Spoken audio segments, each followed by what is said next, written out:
Mon frère et ma soeur, bonjour ou bonsoir.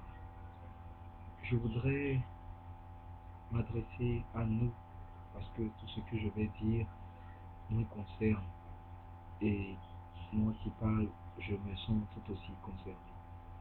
Je voudrais m'adresser à trois catégories de personnes. Je voudrais m'adresser d'abord à nous qui ne croyons pas du tout en Dieu. Je voudrais nous dire que ce n'est pas la chose la plus grave qui puisse arriver. Parce que même si nous ne croyons pas en Dieu, Dieu, lui, il croit en nous. Et parce qu'il croit en nous, il nous a créés. Il t'a créé, il m'a créé.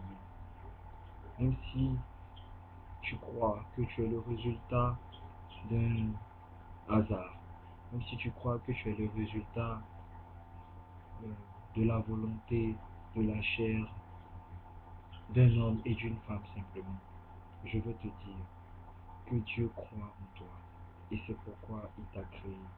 Et c'est pourquoi il a mis la nature à ta disposition. Et tout ce qu'il veut, c'est que tu puisses reconnaître son autorité, sa présence. Tout ce qu'il veut, c'est que tu puisses lui rendre honneur et gloire. Même s'il t'a semblé absent durant ton enfance, durant ta jeunesse. Même si tu n'arrives pas à le comprendre, même si tu le cherches dans la philosophie, dans les livres, sache que Dieu est présent. Même si tu ne le vois pas, même si tu ne le sens pas, sache que Dieu est présent et il veut faire partie de ta vie. La deuxième catégorie de personnes, c'est ceux qui croient en Dieu, mais qui ne croient pas en Jésus-Christ. Je veux te dire aussi que ce n'est pas grave. Si tu ne crois pas en Jésus-Christ, Jésus-Christ lui aussi, il croit en toi. C'est pourquoi il dit dans sa parole que voici, je me tiens à la porte de ton cœur et je frappe.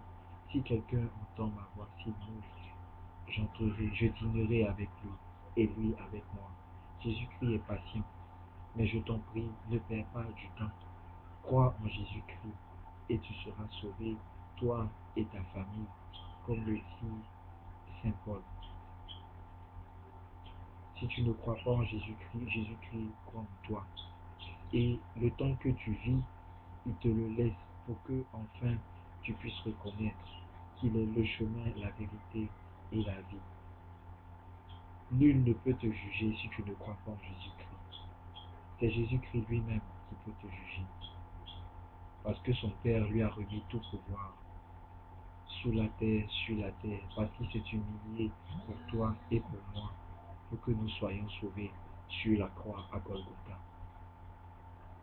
Si tu ne crois pas en Jésus-Christ, tout ce que nous pouvons faire, c'est de prier pour que la grâce de Dieu puisse se manifester à toi, puisse se manifester à moi, pour que tu puisses croire en Jésus-Christ de Nazareth et tu puisses croire qu'il est venu pour te sauver, toi aussi.